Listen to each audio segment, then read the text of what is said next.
Human reproduction ಚಾಪ್ಟರಿಂದ menstrual cycle ಬಗ್ಗೆ study ಮಾಡ್ತಾ ಹೋಗೋಣ. ಆಲ್ರೆಡಿ ನಾವು ಹ್ಯೂಮನ್ ರಿಪ್ರೊಡಕ್ಷನ್ ಚಾಪ್ಟರಿಂದ ಮೇಲ್ ಹಾಗೆ ಫೀಮೇಲ್ ರಿಪ್ರೊಡಕ್ಟಿವ್ ಸಿಸ್ಟಮ್ ಮತ್ತು ಗೆಮೆಟೋಜೆನೆಸಿಸ್ ಇದನ್ನೆಲ್ಲ ಕಂಪ್ಲೀಟ್ ಮಾಡಾಯಿತು. ಈಗ ಮೆನ್ಸ್ಟ್ರುವಲ್ ಸೈಕಲ್ ನಿಮಗೆ NCERT ಟೆಕ್ಸ್ಟ್ ಬುಕ್ಕಲ್ಲಿ ಹೇಗಿದೆ ಅದೇ ರೀತಿ ನಾನು ಮೆನ್ಸ್ಟ್ರುವಲ್ ಸೈಕಲ್ನ ಎಕ್ಸ್ಪ್ಲೈನ್ ಮಾಡ್ತಾ ಹೋಗ್ತೀನಿ.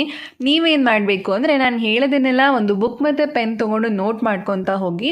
ಹಾಗೆ ನೀವು ಕೂಡ ಚೆನ್ನಾಗಿ NCERT ಟೆಕ್ಸ್ಟ್ ಬುಕ್ನ ರೆಫರ್ ಮಾಡಿ. ಫಸ್ಟ್ ಇವಾಗ ಮೆನ್ಸ್ಟ್ರುವಲ್ ಸೈಕಲ್ ಅಂದರೆ ಏನು ಅಂತ ತಿಳ್ಕೊಳ್ಳೋಣ. Reproductive cycle in female primates is called menstrual cycle. Female ಪ್ರಿಮೇಟ್ಸಲ್ಲಿ ರಿಪ್ರೊಡಕ್ಟಿವ್ ಸೈಕಲ್ ಅಕ್ಕರ್ ಆಗುತ್ತೆ, ಅದನ್ನೇ ನಾವು ಮೆನ್ಸ್ಟ್ರುವಲ್ ಸೈಕಲ್ ಅಂತ ಹೇಳಿ ಕರಿತೀವಿ. ಪ್ರಿಮೇಟ್ಸ್ ಅಂದರೆ ಮಂಕೀಸ್, ಏಪ್ಸ್ ಹಾಗೆ ಹ್ಯೂಮನ್ ಬೀಯಿಂಗ್ಸ್, ಇದನ್ನು ನಾವು ಪ್ರಿಮೇಟ್ಸ್ ಅಂತ ಹೇಳಿ ಕರಿತೀವಿ. ಪ್ರಿಮೇಟ್ಸಲ್ಲಿ ಪರ್ಟಿಕ್ಯುಲರ್ ಆಗಿ ಫೀಮೇಲ್ ಪ್ರಿಮೇಟ್ಸಲ್ಲಿ ಮಾತ್ರ ಮೆನ್ಸ್ಟ್ರುವಲ್ ಸೈಕಲ್ ಅಕ್ಕರ್ ಆಗೋದು. ಮೇಲ್ ಪ್ರಿಮೇಟ್ಸಲ್ಲಿ ಮೆನ್ಸ್ಟ್ರುವಲ್ ಸೈಕಲ್ ಅಕ್ಕರ್ ಆಗಲ್ಲ. ರಿಪ್ರೊಡಕ್ಷನ್ ಪ್ರೋಸೆಸ್ ಎಷ್ಟು ಇಂಪಾರ್ಟೆಂಟ್ ಅಂತ ನಾನು ನಿಮಗೆ ಫಸ್ಟ್ ಕ್ಲಾಸಲ್ಲೇ ಹೇಳಿದ್ದೆ. ಸೊ ರಿಪ್ರೊಡಕ್ಷನ್ ಅಕ್ಕರ್ ಆಗಲಿಲ್ಲ ಅಂದರೆ ಏನಾಗಲ್ಲ, ನೆಕ್ಸ್ಟ್ ಜನರೇಷನ್ ಕಂಟಿನ್ಯೂ ಆಗೋದೇ ಇಲ್ಲ. ಸೊ ಆ ರಿಪ್ರೊಡಕ್ಷನ್ ಪ್ರೋಸೆಸ್ ಅಕ್ಕರ್ ಆಗೋದಕ್ಕೇನೆ ರಿಪ್ರೊಡಕ್ಟಿವ್ ಸೈಕಲ್ ಅಥವಾ ಮೆನ್ಸ್ಟ್ರುವಲ್ ಸೈಕಲ್ ಟೇಕ್ಸ್ ಪ್ಲೇಸ್ ಆಗೋದು. ರಿಪ್ರೊಡಕ್ಟಿವ್ ಸೈಕಲ್ನ ಟೈಮಲ್ಲಿ ಏನಾಗುತ್ತೆ ಅಂದರೆ ಫೀಮೇಲ್ ಬಾಡಿಯ ಒಳಗಡೆ ಸರ್ಟೈನ್ ಹಾರ್ಮೋನ್ ಚೇಂಜಸ್ ಆಗುತ್ತೆ, ಹಾಗೆ ಒಂದು ಓವಮ್ ಅಥವಾ ಫೀಮೇಲ್ ಗ್ಯಾಮೆಟ್ ರಿಲೀಸ್ ಆಗುತ್ತೆ. ಹಾಗೆ ಮ್ಯಾಮಲ್ಸ್ ಅಂತ ಬಂದರೆ ಮಂಕಿ ಆಗಿರ್ಬೋದು, ಏಪ್ಸ್ ಮತ್ತು ಹ್ಯೂಮನ್ ಬೀಯಿಂಗ್ಸ್, ಇದರಲ್ಲಿ ಮಾತ್ರ ಮೆನ್ಸ್ಟ್ರುವಲ್ ಸೈಕಲ್ ಅಕ್ಕರ್ ಆಗೋದು. ಬೇರೆ ಯಾವುದೇ ಮ್ಯಾಮಲ್ಸಲ್ಲಿ ಮೆನ್ಸ್ಟ್ರುವಲ್ ಸೈಕಲ್ ಅಕ್ಕರ್ ಆಗಲ್ಲ. ಹಾಗಾದರೆ ಬೇರೆ ಮ್ಯಾಮಲ್ಸಲ್ಲಿ ಯಾವ ರೀತಿ ಆಗಿರುತ್ತೆ ರಿಪ್ರೊಡಕ್ಟಿವ್ ಸೈಕಲ್ ಅಂದರೆ, ಬೇರೆ ಮ್ಯಾಮಲ್ಸ್ಗಳಲ್ಲಿ ರಿಪ್ರೊಡಕ್ಟಿವ್ ಸೈಕಲ್ನ ನಾವು ಈಸ್ಟ್ರಸ್ ಸೈಕಲ್ ಅಂತ ಹೇಳಿ ಕರಿತೀವಿ. ಕಾಮನ್ ಆಗಿ ಹೀಟಿಂಗ್ ಪೀರಿಯಡ್ ಅಂತ ಹೇಳಿ ಕರೀತಾರೆ. ಫಾರ್ ಎಕ್ಸಾಂಪಲ್ ಇವಾಗ ಕೌ ಆಗಿರ್ಬೋದು, ಡಾಗ್ ಹಾಗೆ ಕ್ಯಾಟ್, ಇದರಲ್ಲೆಲ್ಲ ಈಸ್ಟ್ರಸ್ ಸೈಕಲ್ ನಡೆಯುತ್ತೆ. ಈಸ್ಟ್ರಸ್ ಸೈಕಲ್ನ ಟೈಮಲ್ಲಿ ಏನು ಪ್ರೋಸೆಸ್ ಅಕ್ಕರ್ ಆಗುತ್ತೆ ಅಂದರೆ ಸೇಮ್ ಓವಮ್ ಅಥವಾ ಎಗ್ ರಿಲೀಸ್ ಆಗುತ್ತೆ. ಹಾಗೆ ಆ ಒಂದು ಅನಿಮಲ್ಸ್ಗಳ ರಿಪ್ರೊಡಕ್ಟಿವ್ ಟ್ರ್ಯಾಕ್ಟ್ ಏನಿರುತ್ತೆ ಅದು ಪ್ರಿಪೇರ್ ಆಗುತ್ತೆ. Next menarche. First menstruation begins at puberty, it is called menarche. Menarche ಅಂದರೆ ಗರ್ಲ್ಸ್ ಪ್ಯೂಬರ್ಟಿಗೆ ಬಂದಾಗ. ಪ್ಯೂಬರ್ಟಿ ಅಂದರೆ ಗರ್ಲ್ಸಿಗೆ 8ರಿಂದ 13 ವರ್ಷ ಆದಾಗ, 8ರಿಂದ 13 ವರ್ಷದ ಒಳಗಡೆ ಇರೋ ಏಜ್ನ ನಾವು ಪ್ಯೂಬರ್ಟಿ ಅಂತ ಹೇಳಿ ಕರಿತೀವಿ. ಆ ಟೈಮಲ್ಲಿ ಏನಾಗುತ್ತೆ ಅಂದರೆ ಫಸ್ಟ್ ಮೆನ್ಸ್ಟ್ರುವಲ್ ಸೈಕಲ್ ಅಥವಾ ರಿಪ್ರೊಡಕ್ಟಿವ್ ಸೈಕಲ್ ಸ್ಟಾರ್ಟ್ ಆಗುತ್ತೆ. ಅದನ್ನೇ ನಾವು ಮೆನಾರ್ಕ್ ಅಂತ ಹೇಳಿ ಕರಿತೀವಿ. In human females menstruation is repeated at an average interval of about 28 or 29 days. Human females ಅಲ್ಲಿ ಏನಾಗುತ್ತೆ ಅಂದರೆ ಮೆನ್ಸ್ಟ್ರುವಲ್ ಸೈಕಲ್ 28 ಅಥವಾ 29 ಡೇಸಿಗೆ ಒಂದ್ಸಲ ಅಕ್ಕರ್ ಆಗುತ್ತೆ. ಅಂದರೆ ಒಂದು ಕಂಪ್ಲೀಟ್ ಮೆನ್ಸ್ಟ್ರುವಲ್ ಸೈಕಲ್ ಅಕ್ಕರ್ ಆಗಬೇಕು ಅಂದರೆ 28 ಡೇಸ್ ಬೇಕು. 28 ಡೇಸ್ ಆದಮೇಲೆ ಮತ್ತೆ ನೆಕ್ಸ್ಟ್ 28 ಡೇಸಿಗೆ ಇನ್ನೊಂದು ಮೆನ್ಸ್ಟ್ರುವಲ್ ಸೈಕಲ್ ಅಕ್ಕರ್ ಆಗುತ್ತೆ. ಅದಾದಮೇಲೆ ನೆಕ್ಸ್ಟ್ 28 ಡೇಸಿಗೆ ಇನ್ನೊಂದು ಮೆನ್ಸ್ಟ್ರುವಲ್ ಸೈಕಲ್ ಅಕ್ಕರ್ ಆಗುತ್ತೆ. ಫಾರ್ ಎಕ್ಸಾಂಪಲ್ ಇವಾಗ ಜನವರಿ ಮಂತ್ನ ಕನ್ಸಿಡರ್ ಮಾಡೋಣ. ಜನವರಿ 1ಗೆ ಫಸ್ಟ್ ಮೆನ್ಸ್ಟ್ರುವಲ್ ಸೈಕಲ್ ಅಕ್ಕರ್ ಆಗಿದೆ ಅಂತ ಅನ್ಕೊಳ್ಳೋಣ. ಜನವರಿ 1ಇಂದ ಎಲ್ಲಿ ತನಕ ಇರುತ್ತೆ ಮೆನ್ಸ್ಟ್ರುವಲ್ ಸೈಕಲ್ಲು? ಜನವರಿ 28 ತನಕ ಇರುತ್ತೆ. ಸೊ ಜನವರಿ 1ಇಂದ 28ಗೆ ಫಸ್ಟ್ ಮೆನ್ಸ್ಟ್ರುವಲ್ ಸೈಕಲ್ ಕಂಪ್ಲೀಟ್ ಆಯಿತು. ಅಗೇನ್ ಇವಾಗ ನೆಕ್ಸ್ಟ್ ಏನಾಗುತ್ತೆ ಅಂದರೆ ಜನವರಿ 29ಗೆ ಹೊಸ ಮೆನ್ಸ್ಟ್ರುವಲ್ ಸೈಕಲ್ ಸ್ಟಾರ್ಟ್ ಆಗುತ್ತೆ. ಹೊಸ ಮೆನ್ಸ್ಟ್ರುವಲ್ ಸೈಕಲ್ ಸ್ಟಾರ್ಟ್ ಆಗಿ ಅಗೇನ್ ಇದೇನಾಗುತ್ತೆ 28 ಡೇಸ್ ತನಕ ಇರುತ್ತೆ. ಅಂದರೆ ಫೆಬ್ರವರಿ 25ಗೆ 28 ಡೇಸ್ ಕಂಪ್ಲೀಟ್ ಆಗುತ್ತೆ. ಸೊ ಅವಾಗ ಏನಾಯಿತು, ನೆಕ್ಸ್ಟ್ ಇನ್ನೊಂದು ಮೆನ್ಸ್ಟ್ರುವಲ್ ಸೈಕಲ್ ಕಂಪ್ಲೀಟ್ ಆಯಿತು. ಈ ರೀತಿಯಾಗಿ ಏನಾಗುತ್ತೆ 28 ಡೇಸ್ ಇಂಟರ್ವಲಲ್ಲಿ ಮೆನ್ಸ್ಟ್ರುವಲ್ ಸೈಕಲ್ ಅಕ್ಕರ್ ಆಗುತ್ತೆ. The cycle of events starting from one menstruation till next one is called menstrual cycle. ಅಂದರೆ ಒಂದು ಮೆನ್ಸ್ಟ್ರುಯೇಷನ್ ಇಂದ ಇನ್ನೊಂದು ಮೆನ್ಸ್ಟ್ರುಯೇಷನ್ ಅಕ್ಕರ್ ಆಗೋ ತನಕ ಸೈಕಲ್ ಆಫ್ ಇವೆಂಟ್ಸ್ಗಳು ನಡೆಯುತ್ತೆ. ಅಂದರೆ ಓವರಿಯನ್ ಚೇಂಜಸ್ ಆಗಿರ್ಬೋದು, ಹಾಗೆ ಯುಟರನ್ ಚೇಂಜಸ್ಸು, ಅದನ್ನು ನಾವು ಸೈಕಲ್ ಆಫ್ ಇವೆಂಟ್ಸ್ ಅಂತ ಹೇಳಿ ಕರಿತೀವಿ. ಇದ್ರ ಬಗ್ಗೆ ನೆಕ್ಸ್ಟ್ ಡೀಟೇಲ್ಡ್ ಆಗಿ ಸ್ಟಡಿ ಮಾಡ್ತೀವಿ.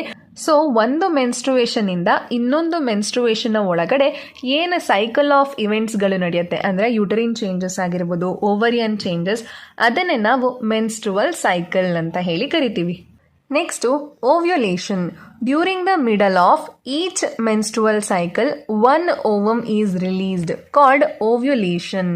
ಪ್ರತಿ ಮೆನ್ಸ್ಟ್ರುವಲ್ ಸೈಕಲ್ನ ಮಧ್ಯದಲ್ಲಿ ಏನಾಗುತ್ತೆ ಅಂದರೆ ಒಂದು ಓವಮ್ ರಿಲೀಸ್ ಆಗುತ್ತೆ. ಅದನ್ನೇ ನಾವು ಓವ್ಯುಲೇಷನ್ ಅಂತ ಹೇಳಿ ಕರಿತೀವಿ.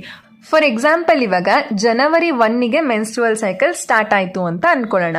28 ಡೇಸ್ ಅಂದರೆ ಜನವರಿ 28ಗೆ ಏನಾಗುತ್ತೆ ಮೆನ್ಸ್ಟ್ರುವಲ್ ಸೈಕಲ್ಲು ಕಂಪ್ಲೀಟ್ ಆಗತ್ತೆ. ಇವಾಗ ಓವ್ಯುಲೇಷನ್ ಯಾವಾಗ ಅಕ್ಕರ್ ಆಗೋದು? ಮಿಡಲ್ ಆಫ್ ಮೆನ್ಸ್ಟ್ರುವಲ್ ಸೈಕಲ್ ಅಲ್ವಾ, ಮೆನ್ಸ್ಟ್ರುವಲ್ ಸೈಕಲ್ ನ ಮಧ್ಯ ಅಂದ್ರೆ ಜನವರಿ 14ಗೆ ಏನಾಗತ್ತೆ, ಓವ್ಯುಲೇಷನ್ ಅಕ್ಕರ್ ಆಗತ್ತೆ. ಈ ರೀತಿಯಾಗಿ ಪ್ರತಿ ಮೆನ್ಸ್ಟ್ರುವಲ್ ಸೈಕಲ್ ನ ಮಧ್ಯದಲ್ಲಿ ಅಂದ್ರೆ ಮಿಡಲ್ ಡೇ ಏನಿರುತ್ತೆ ಆವಾಗ ಒಂದೊಂದು ಓವಮ್ ರಿಲೀಸ್ ಆಗತ್ತೆ. ಇವೆಂಟ್ಸ್ ಆಫ್ ಮೆನ್ಸ್ಟ್ರುವಲ್ ಸೈಕಲ್ ಅಲ್ಲಿ ಯಾವ್ಯಾವ ಇವೆಂಟ್ಸ್ ಗಳು ಅಕ್ಕರ್ ಆಗತ್ತೆ ಅಂತ.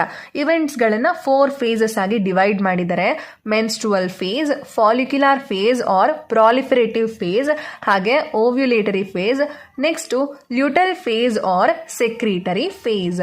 ಈಗ ಒಂದೊಂದೇ ಫೇಸ್ ಗಳ ಬಗ್ಗೆ ಓದ್ತಾ ಹೋಗೋಣ. Menstrual phase. This phase marks the beginning of cycle. Menstruation phase ಏನ್ ಮಾಡುತ್ತೆ ಅಂದ್ರೆ ಮೆನ್ಸ್ಟ್ರುವಲ್ ಸೈಕಲ್ ಸ್ಟಾರ್ಟ್ ಆಗಿದೆ ಅನ್ನೋದನ್ನ ಇಂಡಿಕೇಟ್ ಮಾಡುತ್ತೆ. When menstrual flow occurs last for 3 to 4 days. ಯಾವಾಗ ಮೆನ್ಸ್ಟ್ರುವಲ್ ಫ್ಲೋ ಅಕ್ಕರ್ ಆಗತ್ತೆ ಅದು 3 ರಿಂದ 5 ದಿನದ ತನಕ ಇರುತ್ತೆ. Menstrual flow results to breakdown of endometrial lining of uterus and its blood vessels.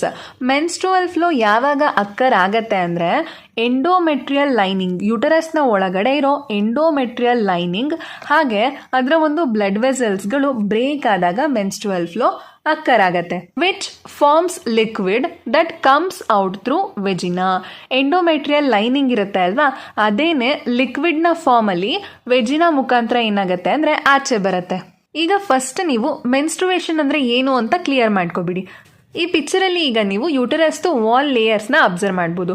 Uterus ವಾಲಲ್ಲಿ 3 layers ಇರುತ್ತೆ. ಯಾವ್ದ್ಯಾವುದು? ಪೆರಿಮೆಟ್ರಿಯಮ್, ಮಯೋಮೆಟ್ರಿಯಮ್ ಮತ್ತು ಎಂಡೋಮೆಟ್ರಿಯಮ್. ಪೆರಿಮೆಟ್ರಿಯಮ್ ಅಂದರೆ ಔಟರ್ ಲೇಯರ್ನ ನಾವು ಪೆರಿಮೆಟ್ರಿಯಮ್ ಅಂತ ಹೇಳಿ ಕರಿತೀವಿ. ಇಲ್ಲಿ ಅಬ್ಸರ್ವ್ ಮಾಡ್ಬೋದು, ಇದು ಔಟರ್ ಲೇಯರ್. ಹಾಗೆ ಮಿಡಲ್ ಲೇಯರ್ನ ಏನಂತ ಕರಿತೀವಿ? ಮಯೋಮೆಟ್ರಿಯಮ್. ಇದು ಮಿಡಲ್ ಲೇಯರ್ ಮಯೋಮೆಟ್ರಿಯಮ್. ನೆಕ್ಸ್ಟು ಇನ್ನರ್ ಲೇಯರ್ನ ನಾವು ಎಂಡೋಮೆಟ್ರಿಯಮ್ ಅಂತ ಹೇಳಿ ಕರಿತೀವಿ. ಸೊ ಇಲ್ಲಿ ಇನ್ನರ್ ಲೇಯರ್ ಎಂಡೋಮೆಟ್ರಿಯಮ್ ಪ್ರೆಸೆಂಟ್ ಇದೆ. ಪ್ರತಿ ಸಲ ಓವ್ಯುಲೇಷನ್ ಆದಾಗ ಅಥವಾ ಫೀಮೇಲ್ ಗ್ಯಾಮೆಟ್ ಓವಮ್ ರಿಲೀಸ್ ಆದಾಗ ಏನಾಗುತ್ತೆ ಅಂದರೆ ಎಂಡೋಮೆಟ್ರಿಯಮ್ ಲೇಯರ್ ಇದೆ ಅಲ್ವಾ ಇಲ್ಲಿ, ಅದು ಥಿಕ್ ಆಗತ್ತೆ. ಯಾಕೆ ಎಂಡೋಮೆಟ್ರಿಯಮ್ ಲೇಯರ್ ಥಿಕ್ ಆಗತ್ತೆ ಅಂದರೆ ನೆಕ್ಸ್ಟು ಯುಟರಸ್ನ ಒಳಗಡೆ ಬೇಬಿ ಡೆವಲಪ್ ಆಗುತ್ತೆ ಅಲ್ವಾ, ಪ್ರೆಗ್ನೆನ್ಸಿ ಅಕ್ಕರ್ ಆಗುತ್ತೆ ಅಲ್ವಾ, ಅದಕ್ಕೋಸ್ಕರ ಏನು ಮಾಡುತ್ತೆ ಅಂದರೆ ಎಂಡೋಮೆಟ್ರಿಯಮ್ ಪ್ರಿಪ್ರೇಷನ್ ಮಾಡ್ಕೊಳ್ಳುತ್ತೆ. ಅದಕ್ಕೆ ಎಂಡೋಮೆಟ್ರಿಯಮ್ ವಾಲ್ ಥಿಕ್ ಆಗುತ್ತೆ. ಇವಾಗ ಓವ್ಯುಲೇಷನ್ ಆಗಿದೆ ಅಂತ ಅನ್ಕೊಳ್ಳೋಣ. ಓವ್ಯುಲೇಷನ್ ಆಗಿ ಒಂದು ಫೀಮೇಲ್ ಗ್ಯಾಮೆಟ್ ಎಗ್ ರಿಲೀಸ್ ಆಯಿತು. ಯಾಕೆ ಎಗ್ ರಿಲೀಸ್ ಆಗುತ್ತೆ ಪ್ರತಿ ಸಲ ಮೆನ್ಸ್ಟ್ರುವಲ್ ಸೈಕಲಲ್ಲಿ? ರಿಪ್ರೊಡಕ್ಷನ್ ಪ್ರೋಸೆಸ್ಸಿಗೋಸ್ಕರ ಅಥವಾ ಫರ್ಟಿಲೈಸ್ ಆಗೋದಕ್ಕೆ. ಫರ್ಟಿಲೈಸ್ ಅಂದರೆ ಏನು? ಒಂದು ಮೇಲ್ ಗ್ಯಾಮೆಟ್ ಬಂದ್ಬಿಟ್ಟು ಏನಾಗುತ್ತೆ, ಎಗ್ನ ಜೊತೆ ಫ್ಯೂಸ್ ಆಗಿ ಎಗ್ನ ಫರ್ಟಿಲೈಸ್ ಮಾಡುತ್ತೆ. ಎಗ್ ಫರ್ಟಿಲೈಸ್ ಆದಾಗ ಏನಾಗುತ್ತೆ, ಅದು ನೆಕ್ಸ್ಟು ಬೇಬಿ ಆಗಿ ಡೆವಲಪ್ ಆಗುತ್ತೆ ಅಲ್ವಾ. ಯಾವಾಗ ಓವ್ಯುಲೇಷನ್ನ ಮುಖಾಂತರ ಎಗ್ ರಿಲೀಸ್ ಆಗುತ್ತೆ ಆಗ ಯುಟರಸ್ಸು ನೆಕ್ಸ್ಟ್ ಪ್ರೆಗ್ನೆನ್ಸಿಗೆ ಪ್ರಿಪೇರ್ ಆಗೋದಕ್ಕೆ ಸ್ಟಾರ್ಟ್ ಆಗುತ್ತೆ. ಯುಟರಸ್ ಯಾವ ರೀತಿಯಾಗಿ ಪ್ರಿಪೇರ್ ಆಗುತ್ತೆ ಅಂದರೆ ಎಂಡೋಮೆಟ್ರಿಯಮ್ ವಾಲ್ನ ಥಿಕ್ ಆಗೋ ಹಾಗೆ ಮಾಡುತ್ತೆ. ಫಾರ್ ಎಕ್ಸಾಂಪಲ್ ಇವಾಗ ಎಂಡೋಮೆಟ್ರಿಯಮ್ ವಾಲ್ ಈ ರೀತಿಯಾಗಿ ಥಿನ್ ಲೇಯರ್ ಆಗಿ ಇದೆ ಅಂತ ಅನ್ಕೊಳ್ಳೋಣ. ಯುಟರಸ್ ಯಾವ ರೀತಿ ಅದನ್ನು ಪ್ರಿಪೇರ್ ಮಾಡ್ಕೊಳ್ಳುತ್ತೆ ಅಂದರೆ ಈ ರೀತಿಯಾಗಿ ಥಿಕ್ ಲೇಯರ್ ಆಗಿ ಮಾಡುತ್ತೆ ಎಂಡೋಮೆಟ್ರಿಯಮ್ ವಾಲ್ನ. ಇವಾಗ ಎಂಡೋಮೆಟ್ರಿಯಮ್ ಲೇಯರ್ ಏನಾಯಿತು, ಥಿಕ್ ಆಗಿ ಪ್ರೆಗ್ನೆನ್ಸಿಗೆ ಪ್ರಿಪೇರ್ ಆಗಿದೆ ಅಂತ ಅನ್ಕೊಳ್ಳೋಣ. ಆದರೆ ಓವಮ್ ಇರುತ್ತೆ ಅಲ್ವಾ, ಓವಮ್ ಏನಾಗಲ್ಲ, ಫರ್ಟಿಲೈಸ್ ಆಗಲ್ಲ. ಯಾವುದು ಸ್ಪರ್ಮ್ ಬಂದು ಓವಮ್ನ ಏನು ಮಾಡಲ್ಲ, ಫರ್ಟಿಲೈಸ್ ಮಾಡಲ್ಲ. ಆವಾಗ ಏನಾಗುತ್ತೆ ಅಂದರೆ ಎಂಡೋಮೆಟ್ರಿಯಮ್ ವಾಲ್ ಬ್ರೇಕ್ ಆಗುತ್ತೆ. ಬ್ರೇಕ್ ಆಗಿ ಬ್ಲೀಡಿಂಗ್ ಆಗಿ ಏನಾಗುತ್ತೆ ಅಂದರೆ ವೆಜಿನ ಮುಖಾಂತರ ಆಚೆ ಹೋಗುತ್ತೆ. ಇದನ್ನೇ ನಾವು ಮೆನ್ಸ್ಟ್ರುವೇಷನ್ ಅಂತ ಹೇಳಿ ಕರಿತೀವಿ. ಈಗ ಮೆನ್ಸ್ಟ್ರುವೇಷನ್ ಅಂದರೆ ಏನು ಅಂತ ಕ್ಲಿಯರ್ ಆಯ್ತಾ? ಸೊ ಇಲ್ಲಿ ಎಂಡೋಮೆಟ್ರಿಯಮ್ ವಾಲ್ ಇರುತ್ತೆ ಅಲ್ವಾ, ಅದು ಬ್ರೇಕ್ ಆಗೋದನ್ನೇ ನಾವು ಮೆನ್ಸ್ಟ್ರುವೇಷನ್ ಅಂತ ಹೇಳಿ ಕರಿತೀವಿ. ಮೆನ್ಸ್ಟ್ರುವಲ್ ಸೈಕಲಲ್ಲಿ ಮೆನ್ಸ್ಟ್ರುವೇಷನ್ ಪ್ರೋಸೆಸ್ ಅಕ್ಕರ್ ಆಗುತ್ತೆ. Menstruation only occurs if released ovum is not fertilized. ಅಂದರೆ ಇವಾಗ ಓವ್ಯುಲೇಷನ್ನ ಮುಖಾಂತರ ಫೀಮೇಲ್ ಗ್ಯಾಮೆಟ್ ಓವಮ್ ರಿಲೀಸ್ ಆಗಿರುತ್ತೆ ಅಲ್ವಾ, ಈ ಓವಮ್ ಏನಾದರೂ ಸ್ಪರ್ಮಿಂದ ಫರ್ಟಿಲೈಸ್ ಆಗಿಲ್ಲ ಅಂದರೆ ಓವಮ್ ಮತ್ತು ಸ್ಪರ್ಮ್ ಫ್ಯೂಸ್ ಆಗಿಲ್ಲ ಅಂದರೆ ಆವಾಗ ಏನಾಗುತ್ತೆ ಅಂದರೆ ಮೆನ್ಸ್ಟ್ರುವೇಷನ್ ಅಕ್ಕರ್ ಆಗುತ್ತೆ. Lack of menstruation may be indicative of pregnancy. Menstruation occur ಆಗಲಿಲ್ಲ ಅಂದರೆ ಪ್ರೆಗ್ನೆನ್ಸಿ ಆಗಿದೆ ಅಂತ. ಸೊ ಪ್ರೆಗ್ನೆನ್ಸಿ ಅಕ್ಕರ್ ಆಗಿದೆ ಅನ್ನೋದನ್ನು ಇಂಡಿಕೇಟ್ ಮಾಡುತ್ತೆ. It may also caused due to stress, poor health etcetera. ಅಂದರೆ ಕೆಲವೊಂದು ಸತಿ ಏನಾಗುತ್ತೆ ಅಂದರೆ ತುಂಬ ಸ್ಟ್ರೆಸ್ ತೊಗೊಂಡಾಗ ಅಥವಾ ಆರೋಗ್ಯ ಸರಿ ಇಲ್ಲದೆ ಇದ್ದಾಗ ಏನಾಗುತ್ತೆ ಅಂದರೆ ಮೆನ್ಸ್ಟ್ರುವೇಷನು ಮಿಸ್ ಆಗುತ್ತೆ. ಈಗ ಮೆನ್ಸ್ಟ್ರುವಲ್ ಫೇಸ್ ಅಂದರೆ ಏನು ಅಂತ ಅರ್ಥ ಆಯ್ತಲ್ವಾ. ಮೆನ್ಸ್ಟ್ರುವಲ್ ಫೇಸಲ್ಲಿ ಏನಾಗುತ್ತೆ, ಯೂಟರಸ್ನ ಒಳಗಡೆ ಎಂಡೋಮೆಟ್ರಿಯಂ ವಾಲ್ ಇರುತ್ತೆ ಅಲ್ವಾ, ಆ ಎಂಡೋಮೆಟ್ರಿಯಂ ವಾಲ್ ಬ್ರೇಕ್ ಆಗಿ ವೆಜಿನಾ ಮುಖಾಂತರ ಲಿಕ್ವಿಡ್ನ ಫಾರ್ಮಲ್ಲಿ ಆಚೆ ಬರುತ್ತೆ. Next follicular phase or proliferative phase. Primary follicles in ovary grow to become fully mature Graafian follicle. Next ಏನಾಗುತ್ತೆ ಅಂದರೆ ಓವರಿಯ ಒಳಗಡೆ ಪ್ರೈಮರಿ ಫಾಲಿಕಲ್ಸ್ಗಳಿರುತ್ತೆ ಅಲ್ವಾ, ಅದು ಫುಲ್ಲಿ ಮೆಚೂರ್ ಗ್ರಾಫಿಯನ್ ಫಾಲಿಕಲ್ ಆಗುತ್ತೆ. ಈ ಪಿಕ್ಚರಲ್ಲಿ ನೀವು ಅಬ್ಸರ್ವ್ ಮಾಡ್ಬೋದು ನೋಡಿ, ಇದು ಪ್ರೈಮರಿ ಫಾಲಿಕಲ್. ಪ್ರೈಮರಿ ಫಾಲಿಕಲ್ ಏನಾಗುತ್ತೆ ಅಂದ್ರೆ ಕಂಪ್ಲೀಟ್ ಆಗಿ ಮೆಚೂರ್ ಆಗಿರೋ ಗ್ರಾಫಿಯನ್ ಫಾಲಿಕಲ್ ಆಗುತ್ತೆ. Simultaneously endometrium of uterus regenerates through proliferation. Simultaneously ಅಂದ್ರೆ ಪ್ರೈಮರಿ ಫಾಲಿಕಲ್ಸ್ಗಳು ಫುಲ್ಲಿ ಮೆಚೂರ್ ಆಗಿರೋ ಗ್ರಾಫಿಯನ್ ಫಾಲಿಕಲ್ ಆಗ್ತಿರತ್ತೆ ಅಲ್ವಾ, ಅದೇ ಟೈಮಲ್ಲಿ ಏನಾಗುತ್ತೆ ಅಂದ್ರೆ ಯೂಟರಸ್ ಅಲ್ಲಿ ಎಂಡೋಮೆಟ್ರಿಯಂ ವಾಲ್ ರೀಜನರೇಟ್ ಆಗುತ್ತೆ. ಲಾಸ್ಟ್ ಮೆನ್ಸ್ಟ್ರುವಲ್ ಫೇಸ್ ಅಲ್ಲಿ ಏನಾಗಿತ್ತು, ಎಂಡೋಮೆಟ್ರಿಯಂ ಲೈನಿಂಗ್ ಬ್ರೇಕ್ ಆಗಿ ಮೆನ್ಸ್ಟ್ರುವೇಷನ್ ಅಕ್ಕರ್ ಆಗಿತ್ತಲ್ವಾ. ಈಗ ಫಾಲಿಕ್ಯುಲರ್ ಫೇಸ್ ಅಥವಾ ಪ್ರಾಲಿಫರೇಟಿವ್ ಫೇಸ್ ಅಲ್ಲಿ ಏನಾಗುತ್ತೆ ಅಂದ್ರೆ ಎಂಡೋಮೆಟ್ರಿಯಂ ಲೈನಿಂಗ್ ಮತ್ತೆ ಫಾರ್ಮೇಷನ್ ಆಗುತ್ತೆ. ಇಲ್ಲಿ ಪ್ರಾಲಿಫರೇಷನ್ ಅಂದರೆ ಸೆಲ್ಸ್ಗಳು ರ್ಯಾಪಿಡ್ ಆಗಿ ಮಲ್ಟಿಪ್ಲೈ ಆಗುತ್ತೆ, ಅಂದರೆ ಫಾಸ್ಟ್ ಆಗಿ ಮಲ್ಟಿಪ್ಲೈ ಆಗೋದಕ್ಕೆ ಸ್ಟಾರ್ಟ್ ಆಗುತ್ತೆ. ಮಲ್ಟಿಪ್ಲೈ ಆಗಿ ಆಗಿ ಹೊಸ ಎಂಡೋಮೆಟ್ರಿಯಂ ಲೈನಿಂಗ್ನ ಫಾರ್ಮೇಷನ್ ಮಾಡಿಕೊಡುತ್ತೆ. Changes in ovary and uterus occurs due to change in level of pituitary and ovarian hormones. Follicular ಫೇಸಲ್ಲಿ ಓವರಿ ಹಾಗೆ ಯೂಟರಸ್ ಎರಡರಲ್ಲೂ ಕೂಡ ಚೇಂಜಸ್ ಅಕ್ಕರ್ ಆಗ್ತಿದೆ ಅಲ್ವಾ. ಸೊ ಓವರಿ ಮತ್ತು ಯೂಟರಸ್ ಅಲ್ಲಿ ಚೇಂಜಸ್ ಆಗ್ತಿರೋದ್ರಿಂದ ಪಿಟ್ಯೂಟರಿ ಮತ್ತು ಓವರಿಯನ್ ಹಾರ್ಮೋನ್ಸ್ಗಳ ಲೆವೆಲ್ಲು ಕೂಡ ಏನಾಗುತ್ತೆ ಅಂದರೆ ಚೇಂಜ್ ಆಗುತ್ತೆ. Secretion of gonadotrophins LH and FSH increases gradually during follicular phase. ಅಂದರೆ ಫಾಲಿಕ್ಯುಲರ್ ಫೇಸಲ್ಲಿ ಓವರಿ ಮತ್ತು ಯೂಟರಸಲ್ಲಿ ಚೇಂಜಸ್ ಅಕ್ಕರ್ ಆಗ್ತಿದೆ ಅಲ್ವಾ, ಇದರಿಂದ ಏನಾಗುತ್ತೆ ಅಂದರೆ ಗೊನಾಡೋಟ್ರೋಫಿನ್ ಹಾರ್ಮೋನ್ಸ್ ಸೆಕ್ರೇಟ್ ಆಗೋದಕ್ಕೆ ಸ್ಟಾರ್ಟ್ ಆಗುತ್ತೆ. ಗೊನಾಡೋಟ್ರೋಫಿನ್ಸ್ ಅಂದರೆ LH ಲ್ಯೂಟಿನೈಸಿಂಗ್ ಹಾರ್ಮೋನ್ ಮತ್ತು follicle stimulating hormone. Stimulates follicular development as well as secretion of estrogen by growing follicles. ಅಂದರೆ ಓವರಿಯ ಒಳಗಡೆ ಈ ರೀತಿಯಾಗಿ ಫಾಲಿಕಲ್ಸ್ಗಳಿದೆ ಅಲ್ವಾ, ಫಾಲಿಕಲ್ಸ್ಗಳು ಡೆವಲಪ್ ಆಗೋದಕ್ಕೆ ಸ್ಟಾರ್ಟ್ ಆಗುತ್ತೆ. ಹಾಗೆ ಈ ಒಂದು ಡೆವಲಪ್ ಆಗ್ತಿರೋ ಅಂಥ ಫಾಲಿಕಲ್ಸ್ಗಳಿಂದ ಏನಾಗುತ್ತೆ ಅಂದರೆ ಈಸ್ಟ್ರೋಜನ್ ಸೆಕ್ರೀಟ್ ಆಗೋದಕ್ಕೆ ಸ್ಟಾರ್ಟ್ ಆಗುತ್ತೆ. ಸೊ ಫಾಲಿಕ್ಯುಲರ್ ಫೇಸ್ ಅಥವಾ ಪ್ರಾಲಿಫರೇಟಿವ್ ಫೇಸಲ್ಲಿ ಏನಾಗುತ್ತೆ, ಪ್ರೈಮರಿ ಫಾಲಿಕಲ್ಸ್ಗಳು ಮೆಚೂರ್ ಗ್ರಾಫಿಯನ್ ಫಾಲಿಕಲ್ಸ್ಗಳಾಗಿ ಡೆವಲಪ್ ಆಗುತ್ತೆ. ಹಾಗೆ ಯೂಟರಸ್ನ ಒಳಗಡೆ ಹೊಸ ಎಂಡೋಮೆಟ್ರಿಯಂ ಲೈನಿಂಗ್ ಡೆವಲಪ್ ಆಗುತ್ತೆ. ಅದೇ ರೀತಿಯಾಗಿ LH ಹಾರ್ಮೋನ್, FSH ಹಾರ್ಮೋನ್ ಹಾಗೆ ಪ್ರೊಜೆಸ್ಟಿರಾನ್ ಹಾರ್ಮೋನ್ಸ್ಗಳು ಸೆಕ್ರೀಟ್ ಆಗೋದಕ್ಕೆ ಸ್ಟಾರ್ಟ್ ಆಗುತ್ತೆ. Next ovulatory phase. Both LH and FSH attain peak level in the middle of cycle. Ovulatory ಫೇಸಲ್ಲಿ ಏನಾಗುತ್ತೆ ಅಂದರೆ LH ಹಾರ್ಮೋನ್ ಮತ್ತು FSH hormone. So last follicular ಫೇಸಲ್ಲಿ LH ಮತ್ತು FSH ಹಾರ್ಮೋನು ಸೆಕ್ರೀಟ್ ಆಗೋದಕ್ಕೆ ಸ್ಟಾರ್ಟ್ ಆಗಿತ್ತಲ್ವಾ. ಈಗ ಓವ್ಯುಲೇಟರಿ ಫೇಸಲ್ಲಿ ಏನಾಗುತ್ತೆ ಅಂದರೆ ತುಂಬ ಜಾಸ್ತಿ ಪ್ರೊಡ್ಯೂಸ್ ಆಗೋದಕ್ಕೆ ಸ್ಟಾರ್ಟ್ ಆಗುತ್ತೆ. ಯಾವ ಟೈಮಲ್ಲಿ ಅಂದರೆ ಮಿಡಲ್ ಆಫ್ ಅ ಸೈಕಲ್, ಅಂದರೆ ಸೈಕಲ್ನ ಮಧ್ಯದಲ್ಲಿ ಹತ್ತತ್ರ 14 ಡೇ ಇರುತ್ತೆ ಅಲ್ವಾ. 14th ಡೇ ಹತ್ತತ್ರ ಏನಾಗುತ್ತೆ ಅಂದರೆ LH ಮತ್ತು FSH ಹಾರ್ಮೋನು ತುಂಬ ಜಾಸ್ತಿ ಪ್ರೊಡ್ಯೂಸ್ ಆಗೋದಕ್ಕೆ ಸ್ಟಾರ್ಟ್ ಆಗುತ್ತೆ. Rapid secretion of LH leading to its maximum level during mid-cycle called LH surge. Mid cycle ಅಂದರೆ ಮೆನ್ಸ್ಟ್ರುವಲ್ ಸೈಕಲ್ನ ಮಧ್ಯದಲ್ಲಿ ಏನಾಗುತ್ತೆ ಅಂದರೆ LH ಹಾರ್ಮೋನ್, ಲ್ಯೂಟಿನೈಸಿಂಗ್ ಹಾರ್ಮೋನ್ ಇದೆ ಅಲ್ವಾ ಪರ್ಟಿಕ್ಯುಲರ್ ಆಗಿ, ಆ ಹಾರ್ಮೋನ್ ಏನಾಗುತ್ತೆ ಅಂದರೆ ರ್ಯಾಪಿಡ್ ಆಗಿ ಸೆಕ್ರೇಟ್ ಆಗೋದಕ್ಕೆ ಸ್ಟಾರ್ಟ್ ಆಗುತ್ತೆ, ಅಂದರೆ ತುಂಬ ಜಾಸ್ತಿ ಪ್ರೊಡ್ಯೂಸ್ ಆಗುತ್ತೆ. ಅದನ್ನು ನಾವು LH ಸರ್ಜ್ ಅಂತ ಹೇಳಿ ಕರಿತೀವಿ. LH ಸರ್ಜ್ ಅಂದರೆ ಏನು ಅಂತ ಕ್ಲೀನ್ ಆಗಿ ನೆನ್ಪಿಟ್ಕೊಂಡಿರಿ. Next induce rupture of Graafian follicle thereby release of ovum. Next ಏನಾಗುತ್ತೆ ಅಂದರೆ LH ಸರ್ಜಿಂದ ಅಂದರೆ ಲ್ಯೂಟಿನೈಸಿಂಗ್ ಹಾರ್ಮೋನು ರ್ಯಾಪಿಡ್ ಆಗಿ ಪ್ರೊಡ್ಯೂಸ್ ಆಗಿರೋದ್ರಿಂದ ಗ್ರಾಫಿಯನ್ ಫಾಲಿಕಲ್ ರಪ್ಚರ್ ಆಗುತ್ತೆ. ರಪ್ಚರ್ ಆಗಿ ಅದ್ರ ಒಳಗಡೆ ಇರೋ ಓವಮ್ನ ರಿಲೀಸ್ ಮಾಡುತ್ತೆ. ಅದನ್ನೇ ನಾವು ಏನಂತ ಕರಿತೀವಿ, ಓವ್ಯುಲೇಷನ್. ಓವ್ಯುಲೇಟರಿ ಫೇಸಲ್ಲಿ ಏನಾಯಿತು, ಫೈನಲ್ ಆಗಿ ಓವಮ್ ರಿಲೀಸ್ ಆಯಿತು. ಓವ್ಯುಲೇಟರಿ ಫೇಸಲ್ಲಿ ಏನಾಗುತ್ತೆ, ಮೇಯ್ನ್ ಆಗಿ LH ಸರ್ಜ್ ಆಗುತ್ತೆ, ಹಾಗೆ ಓವಮ್ ರಿಲೀಸ್ ಆಗುತ್ತೆ ಅಥವಾ ಓವ್ಯುಲೇಷನ್ ಅಕ್ಕರ್ ಆಗುತ್ತೆ. ನೆಕ್ಸ್ಟು ಲ್ಯೂಟಲ್ ಅಥವಾ secretory phase. Remaining parts of Graafian follicle transform as corpus luteum. ಈ ಪಿಕ್ಚರಲ್ಲಿ ನೀವು ಕ್ಲೀನ್ ಆಗಿ ಅಬ್ಸರ್ವ್ ಮಾಡ್ಬೋದು ನೋಡಿ. ಇಲ್ಲಿ ಗ್ರಾಫಿಯನ್ ಫಾಲಿಕಲ್ ಇದೆ, ಇದು ಗ್ರಾಫಿಯನ್ ಫಾಲಿಕಲ್ ಅಲ್ವಾ. ಗ್ರಾಫಿಯನ್ ಫಾಲಿಕಲ್ನ ಒಳಗಡೆ ಏನಿತ್ತು, ಓವಮ್ ಇತ್ತು. ಓವ್ಯುಲೇಟರಿ ಫೇಸಲ್ಲಿ ಏನಾಯಿತು, ಓವಮ್ ರಿಲೀಸ್ ಆಯಿತು. ಸೊ ಗ್ರಾಫಿಯನ್ ಫಾಲಿಕಲ್ ಓವರಿಯ ಒಳಗಡೆನೆ ಉಳ್ಕೊಂತಲ್ವಾ, ಇದನ್ನ ರಿಮೇನೆಂಟ್ಸ್ ಆಫ್ ಗ್ರಾಫಿಯನ್ ಫಾಲಿಕಲ್ ಅಂತ ಹೇಳಿ ಕರಿತೀವಿ. ಇದೇನಾಗುತ್ತೆ ಅಂದರೆ ನೆಕ್ಸ್ಟು ಕಾರ್ಪಸ್ ಲುಟಿಯಮ್ ಆಗಿ ಟ್ರಾನ್ಸ್ಫರ್ ಆಗುತ್ತೆ. ನೋಡಿ, ಇದು final corpus luteum. Corpus luteum secretes large amount of progesterone. So ಇವಾಗ ಕಾರ್ಪಸ್ ಲ್ಯೂಟಿಯಂ ಏನು ಮಾಡುತ್ತೆ ಅಂದರೆ ಜಾಸ್ತಿ ಪ್ರೊಜೆಸ್ಟಿರಾನ್ ಹಾರ್ಮೋನ್ನ ಸೆಕ್ರೀಟ್ ಮಾಡೋದಕ್ಕೆ ಸ್ಟಾರ್ಟ್ ಮಾಡುತ್ತೆ, which is essential for maintenance of endometrium. Progesterone hormone ಏನಕ್ಕೆ ಬೇಕು, ಎಂಡೋಮೆಟ್ರಿಯಂ ಲೇಯರ್ನ ಮೇಂಟೈನ್ ಮಾಡೋದಕ್ಕೆ. ಓವ್ಯುಲೇಟರಿ ಫೇಸಲ್ಲಿ ಓವಮ್ ರಿಲೀಸ್ ಆಯ್ತಲ್ವಾ, ಯಾವಾಗ ಓವಮ್ ರಿಲೀಸ್ ಆಗುತ್ತೆ ಆವಾಗ ಯುಟರಸ್ ಏನು ಮಾಡುತ್ತೆ, ಪ್ರೆಗ್ನೆನ್ಸಿಗೆ ಪ್ರಿಪೇರ್ ಮಾಡ್ಕೊಳ್ಳೋದಕ್ಕೆ ಸ್ಟಾರ್ಟ್ ಮಾಡುತ್ತೆ ಅಲ್ವಾ. ಇವಾಗ ಯುಟರಸ್ದು ಲೈನಿಂಗ್ ಏನಾಗುತ್ತೆ ಅಂದರೆ ಥಿಕ್ ಆಗೋದಕ್ಕೆ ಸ್ಟಾರ್ಟ್ ಆಗುತ್ತೆ. ಯುಟರಸ್ ಅಲ್ಲಿ ಥಿಕ್ ಆಗಿರೋ ಲೈನಿಂಗ್ನ ಅಂದರೆ ಎಂಡೋಮೆಟ್ರಿಯಲ್ ಲೈನಿಂಗ್ನ ಮೇಂಟೈನ್ ಮಾಡೋದಕ್ಕೆ ಪ್ರೊಜೆಸ್ಟಿರಾನ್ ಹಾರ್ಮೋನ್ ಇಂಪಾರ್ಟೆಂಟ್.